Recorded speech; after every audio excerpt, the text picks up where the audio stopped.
Hi everyone. In the previous video, we built a mobile application that works with an LLM running directly on a mobile device. The main limitation of that approach is that only small and relatively simple models can run on a phone. Yeah, in this video, I'll show you how to use a more powerful LLM running locally on a desktop computer. One of the easiest ways to do that is with LM Studio. Download and install LM Studio. After installation, you'll see a screen similar to this. The next step is downloading a model. Click this icon to open the list of available models. Choose the model you want and click the download button. This model has already been downloaded, so it's ready to use. Click this button to open it in chat mode. A prompt can now be sent to the model. Pay attention to the think option. For testing, and in most cases, I recommend disabling it because responses will be generated much faster. Let's send a simple request. Provide a list of startup ideas. Even though the prompt is not written very clearly, the model still generates a response. The response can be stopped at any time. Goal is to connect this local LLM to a mobile application. Click this icon. Open the Local Server tab. Enable the local server. The server starts immediately. LM Studio supports its own API as well as OpenAI-compatible and Anthropic-compatible APIs. Open the Developer Docs tab. This page contains the API documentation. A sample request is available here. Copy the request. Open a terminal and execute it. A response is returned successfully, and this confirms that the server is working properly. Server settings provide additional configuration options. The port can be changed, authentication can be enabled, and many other settings can be customized. The next step is creating an application that connects to LM Studio. Open Appery. Click Create New App. Enter an application name and click Create. The easiest way to test LM Studio integration is by importing the LM Studio plugin. Let's do that. Several screens are added automatically after the plugin is imported. The first screen is a translation screen.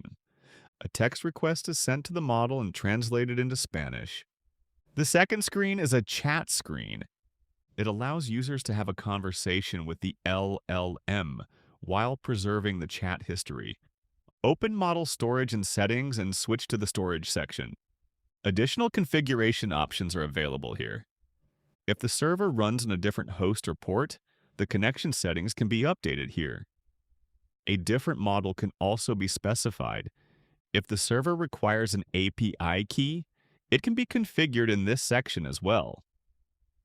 One final change is required. Open routing and change the default screen from Screen 1 to Chat. The application is ready for testing. Click the test button. The application starts successfully. Let's send the first request. An error appears. Open the developer console. A CORS error is displayed.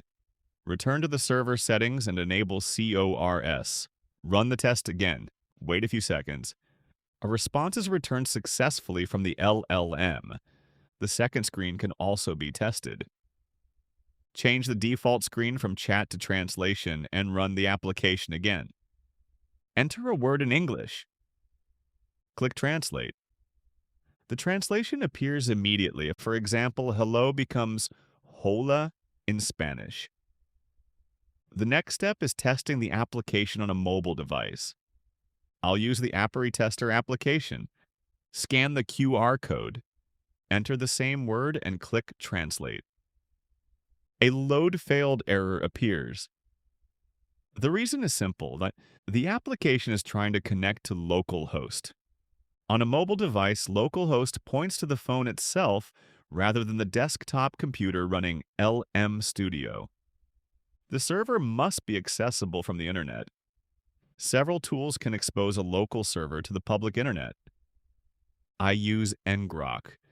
To use it, we need to install ngrok.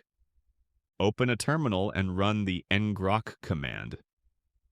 Specify the port used by LM Studio. In this example, the port is 1234. A public URL is generated.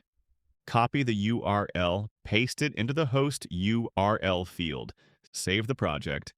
The mobile application also needs to be updated. Click the Appery button and select Refresh. The application is refreshed successfully. Enter the word hello and click Translate. The translation appears a few seconds later. Let's take a quick look at how everything works. The translation screen contains an input component. A text variable stores the user's input. Pressing the Translate button calls the Translate function. Open the Code tab. This is the Translate function. The function sends a request, passes the user text, and stores the response in the result variable. Open the Variables section. Only two variables are used, text and result. The chat screen is slightly more advanced but still very simple. Select Message HTML. A chat messages array stores all conversation messages. The interface loops through the array and makes each message available as a message object. The message content is displayed in the chat interface. Pressing the Send button calls the Send Message function. Open the Functions tab and locate Send Message. The logic is straightforward, and the function sends the user's message to the chatbot. It listens for the response and adds the result to the chat history. That's all there is to it. Adding this functionality to your own application is very simple. Import the plugin and use the provided functions. That's everything I wanted to show in this video. Thanks for watching.